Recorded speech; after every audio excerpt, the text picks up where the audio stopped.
తెలంగాణ ప్రభుత్వం, తెలంగాణ సచివాలయం అయినా జై తెలంగాణ నినాదాలు. అంతేకాదు సర్కారుకు వ్యతిరేకంగా ధర్నా. అది కూడా సీఎంగా కేసీఆర్ బాధ్యతలు నిర్వహించే సి బ్లాక్ ముందు.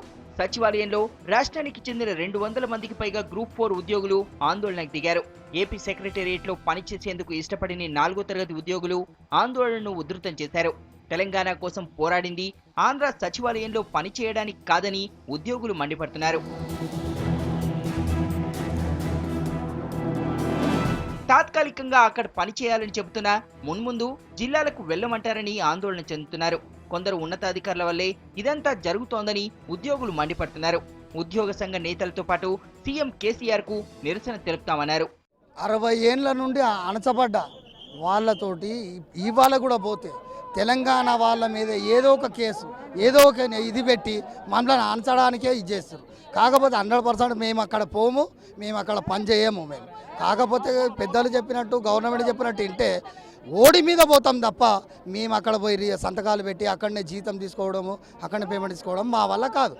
ఏ రోజైతే ఆవిర్భావం అన్నారో ఆ రోజు నుంచి ఈ రోజు వరకు మాకు సంతోషం లేదు సార్. పడుకున్నా నిద్రపోయినా ఇదే మాకు ఆలోచన. మేము ఏం అన్యాయం చేశాం?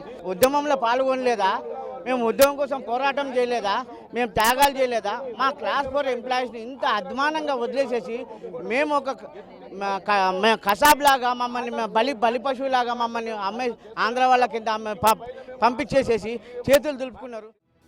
తెలంగాణ ఉద్యోగులెవరూ ఆందోళన చెందాల్సిన అవసరం లేదని ప్రభుత్వం చెబుతోంది. 100 మంది ప్రాణాలు దారపోసి తెచ్చుకున్న తెలంగాణలో ఏ ఉద్యోగికి అన్యాయం జరగనివ్వమంటోంది సర్కార్. ఉద్యోగుల విభజన సమస్యను నెల రోజుల్లో పరిష్కరిస్తామని హామీ ఇచ్చింది ప్రభుత్వం. ఉద్యోగుల విభజన విషయంలో 2 ప్రాంతాల ముఖ్యమంత్రులు చర్చించుకొని 2 ప్రాంతాల చీఫ్ సెక్రటరీలు కూడా మాట్లాడుకున్న తర్వాత ఫైనల్గా ఉంటుంది. ఖచ్చితంగా తెలంగాణ ఉద్యోగులు తెలంగాణ ఆఫీసులోనే ఉంటారు. ఇది ఓన్లీ తాత్కాలికం మాత్రమే.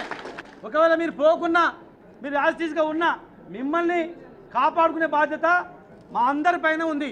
మేము కాపాడుకుంటాం. ప్రాణాలకే తెగించి కొట్లాడినా మనం. ఈ ఉద్యోగాలు ఎంత? తెలంగాణ గురించి వేలాది మంది ప్రాణాలే పోయినాయి. మరి మిమ్మల్ని మేము ఎట్లా వదులుకుంటాం? మొత్తం మీద సర్కార్ హామీతో ఉద్యోగులు శాంతించారు.